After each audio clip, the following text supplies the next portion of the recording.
Good morning friends, আশা করি আপনারা ভালো আছেন। আমি আর হাপু ভালো আছি। আজকে হচ্ছে অন্নপূর্ণা পুজোর অষ্টমী, মানে বৃহস্পতিবার।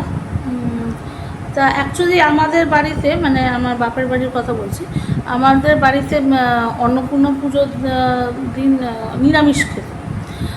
তা সেই জিনিসটা আমার মধ্যেও রয়ে গেছে। ভাবলাম একটা যেটা ইনপুট হয়ে যায় সেটাই আউটপুট হয়ে যাচ্ছে। তা সেই জিনিসটার জন্য আজকে আমাদের বাড়িতে নিরামিষই রান্না হবে। তা নিরামিষ ওই একই দেখলাম, পটল আছে, আলু আছে, এইসব আছে, আর তো কিছু নেই সেরকম কিছু। ঢ্যাঁড়স তো কালকেই করে নিয়েছি। ওই ঢ্যাঁড়সটা বললাম, মানে একটু ভালো ভাষা বলবো ভিন্ডি ওকরা, সেটা তো কালকে হয়েই গেছে। আজকে কি রান্না করব সেটাই ভাবলাম। তা আজকে আমি ভাবলাম যে তাহলে পটল যখন আছে, তা পটলের কোনো একটা রেসিপি করি, যেটা নিরামিষই হবে, একদম ফুললি নিরামিষ। মানে আমাদের যেটা পেঁয়াজ রসুন ছাড়া, যেটা আমরা বাঙালিটা ভাবি, সেরকমই একদম ফুললি একটা নিরামিষ রান্না আপনাদের সঙ্গে আজকে শেয়ার করছি, যেটা আমি নিজের জন্যও বানাচ্ছি। ওকে, আজকে যে রেসিপিটা করছি সেটা হচ্ছে পটল দিয়ে গোবিন্দভোগ চাল দিয়ে করছি। এটা পুরনো একটা রান্না রেসিপি। পটলগুলোকে এরকম চিড়ে চিড়ে রেখে দিয়েছি, একদম ফুললি কাটিনি, ওপর নিচটা কেটে করেছি, দেখতেই পাচ্ছেন। আর এরকম একদম গায়ে গায়ে একটু একটু লেগে রয়েছে।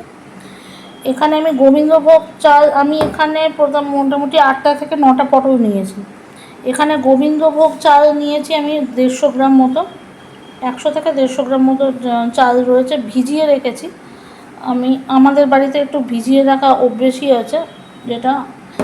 আর এখানে আছে নুন, এখানে গরম মশলা, চিনি রয়েছে। এটায় রয়েছে হচ্ছে যে মশলাটা আমি নেবো সেটা হচ্ছে হলুদ, জিরে গুঁড়ো, ধনে গুঁড়ো।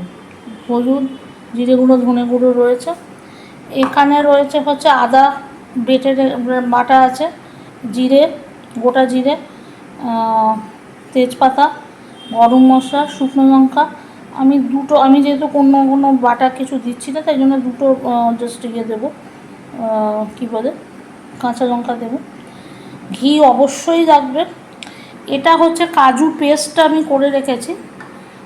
কাজু পেস্ট এই জন্যই করেছি, কাজু আপনারা এমনি, আমি এখানে দেখাচ্ছি, কাজু কিশমিশ একটু দিতে হবে। অনেকটা পোলাও টাইপের হবে তো, তা পোলাও টাইপের হলে একটু মিষ্টি মিষ্টি লাগে।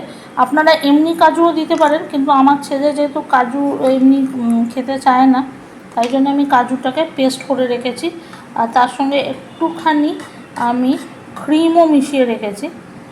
কাজুর সঙ্গে যদি পোস্ত দিতে পারেন আরও বেশি ফ্লেভার হয়। আপনারা জানেন যারা আমার ব্লগ দেখেন যে আমি পোস্ততে আমার একটা অ্যালার্জি আছে বলে আমি পোস্ত দিই না। তা কাজুর সঙ্গে যদি পোস্ত বাটাও দিতে পারেন তাহলেও এটা আরও ফ্লেভারফুল হবে। তা আমি এটার সঙ্গে একটু ক্রিম মিশিয়ে দিয়েছি, তাই জন্য আপনারা দেখতে পাচ্ছেন এই জিনিসটা একটু রয়েছে, থকথকে ভাবটা রয়েছে। ওকে, এবার আমি এই পুরো রান্নাটাই আমি আজকে দেখি রিফাইন্ড অয়েল করবো। আপনারা রিফাইন্ড অয়েলও করতে পারেন বা মাস্টার্ড অয়েলও করতে পারেন। আমি রান্নাটা রিফাইন্ড অয়েলই করবো। আমি যেহেতু রিফাইন্ড অয়েলটা গরম হয়ে গেছে দেখতেই পাচ্ছেন, আমি রিফাইন্ড অয়েলই করছি। আপনারা সর্ষের তেলও করতে পারেন, কোনো অসুবিধা নেই। আমি প্রথমেই দিয়ে দিলাম হচ্ছে তেজপাতাটা।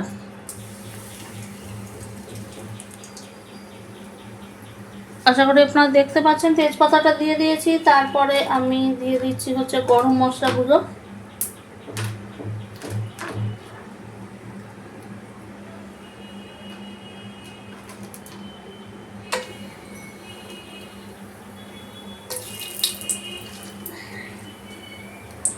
গরম মশলা, শুকনো লঙ্কা যেরকম আমরা দিই সেগুলো আপনারা দিয়ে দেবেন।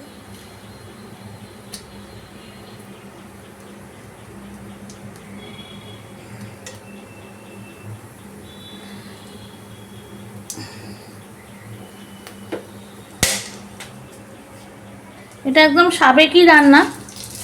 সাবেকি রান্না মানে একদম অথেন্টিক যেটা আমরা বলি সেই রান্না।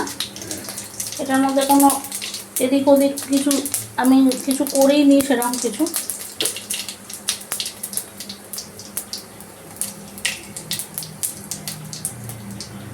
আচ্ছা, এরপরে আমি দিয়ে দিচ্ছি হচ্ছে পটলগুলো।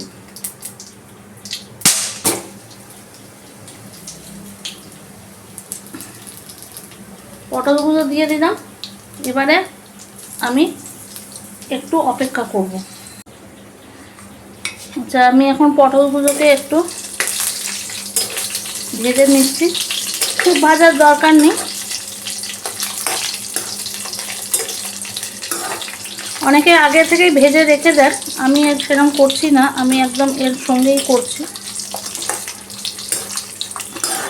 কারণ আমি মশলাটা সঙ্গেই মিশিয়ে দিতে চাইছি।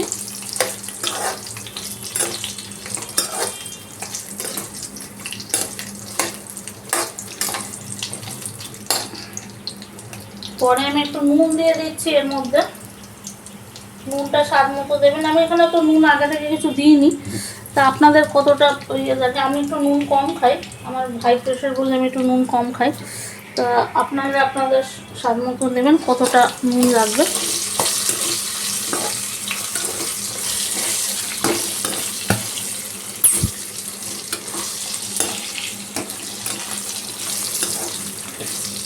লো ফ্লেমেই চলছে, ঠিক আছে। এবার আমি দিয়ে দেবো হচ্ছে আমাদের যে মশলাটা, হলুদ গুঁড়ো, জিরে গুঁড়ো আর ধনে গুঁড়ো। এটার মধ্যে খুব একটা লাল রং দরকার নেই, কেউ যদি খুব ঝাল খেতে চান তাহলে আপনার কাঁচা লঙ্কা বাটা দিতে পারেন, কিন্তু লাল লঙ্কা বাটা দেবেন না, কারণ এটা খুব লাল রঙের হয় না মোস্টলি, মানে আমি যতদূর জানি যে এটা খুব লাল রঙের হয় না, তাই জন্য আমি কিছু লাল জিনিস করছি না, ইউজ করছি না। আচ্ছা, আমি একটু আদা বাটা দিয়ে দিচ্ছি এর মধ্যে।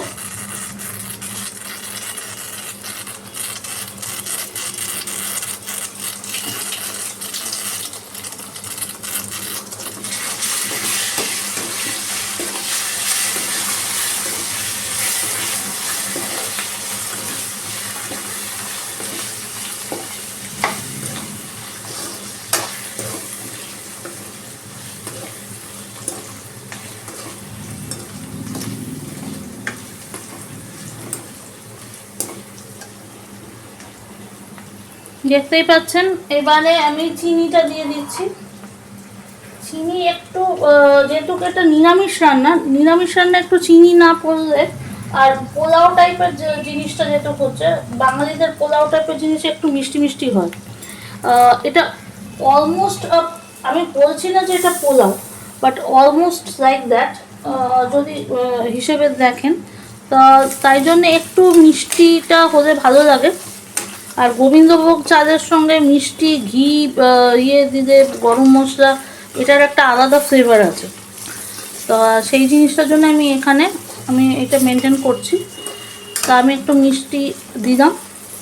আপনাদের যদি অত মিষ্টি না দেওয়ার থাকে তাহলে দেবেন না, কিন্তু অথেন্টিক্যালি যদি বলেন রান্নাটা, তাহলে একটুখানি মিষ্টি আপনাদের দিতে লাগবে।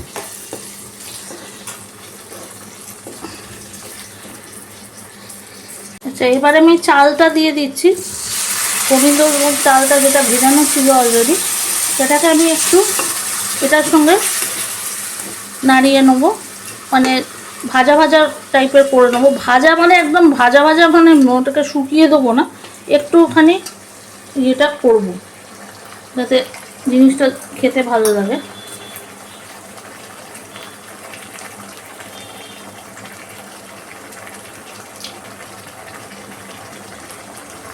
দেখতেই পাচ্ছেন আমি একই সঙ্গে করছি এটা।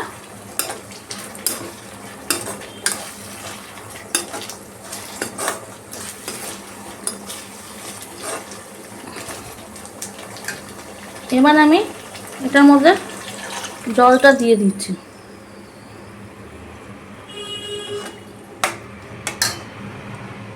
আর দুটো লঙ্কা আমি যেটা রেখেছিলাম, যেহেতু আমি এমনি আর কিছু দিচ্ছি না, এটাকে রাখছি, এবং 2 থেকে 4 থেকে 5 মিনিট তো রাখতেই হবে, 5 মিনিট 6 মিনিট, কারণ গোবিন্দভোগ চাল করতে বেশিক্ষণ সময় লাগে না সেদ্ধ হতে। তারপরে আমরা দেব হচ্ছে কাজু কিশমিশটা পরে দেব। তা এখনকার মতো আপনাদের একটু ওয়েট করতে হবে 5 মিনিট থেকে 6 মিনিট, যতক্ষণ না গোবিন্দভোগ চালটা সেদ্ধ হচ্ছে। পটলটা অলমোস্ট সেদ্ধই হয়ে গেছে, ওটা কোনো অসুবিধা হবে না। গোবিন্দভোগ চালটা হতে যতক্ষণ লাগছে। দেখুন রান্নাটা টকবক করে ফুটছে, আমি দেখে নিলাম ভাত গোবিন্দভোগ চাল সেদ্ধ হয়ে গেছে। আমি 6 মিনিট পরেই এসছি, একটু দেরি করে ইচ্ছে করে এলাম। আচ্ছা, এরপরে আমাকে দিয়ে দিতে হবে হচ্ছে কিশমিশটা দিয়ে দিলাম, এবং আমি ফ্লেমটা একটু লো করে দেবো। এরপরে আমি দেবো হচ্ছে, আমি যেহেতু আপনারা যদি কাজু বাদাম এমনি দেন তাহলে তো কোনো অসুবিধা নেই, আর যদি না দেন, আমার যেহেতু কাজু বাদাম পেস্ট ছিল, আমি এটাকে একটু লো ফ্লেমে করে ছাড়বো, মানে অনেক সময় প্রবলেম হয়। এই দেখতে পাচ্ছেন, দিয়ে দিলাম। এরপরে আমি দেবো হচ্ছে অবশ্যই গরম মশলা, ½ টিস্পুন দিয়ে দিলাম।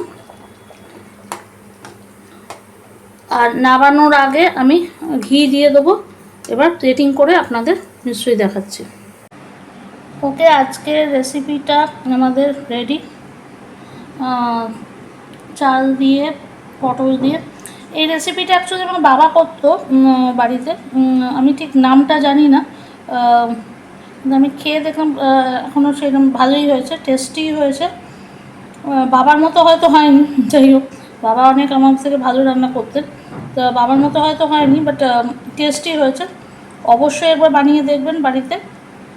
আর এটা to all those people, to my friend যে পটল খেতে পছন্দ করে না, এটা it is dedicated to you also, এই আজকের রেসিপিটা। ওকে ওকে, আজকের মতো তাহলে এতটাই। আমাকে অবশ্যই কমেন্ট বক্সে জানাবেন কেমন হলো না হলো। রেসিপির নামটা আমি বলতে পারবো না, কারণ এটা বাবা করতো, বাবা কোনো দিন আমাকে নামটা বলেনি যে এটা কি, বাড়িতে করতো সেটাই আমি দেখতাম, সেই জিনিসটাই আমি ইয়ে করেছিলাম। ওই শুধু আমি একটু চেঞ্জ করেছি, একটু ক্রিম দিয়েছি, আর তো বাকি সব একই রয়েছে, যেরকমভাবে করতো সেরকমভাবেই করেছি। যারা জানেন এই রেসিপিটার নাম নিশ্চয়ই আমাকে জানাবেন, কি আছে সাজেশন দেবেন যদি কিছু ভুল হয়ে গিয়ে থাকে অবশ্যই। ঠিক আছে, আজকের মতো এতটাই। Love you all, take care and see you in a next blog.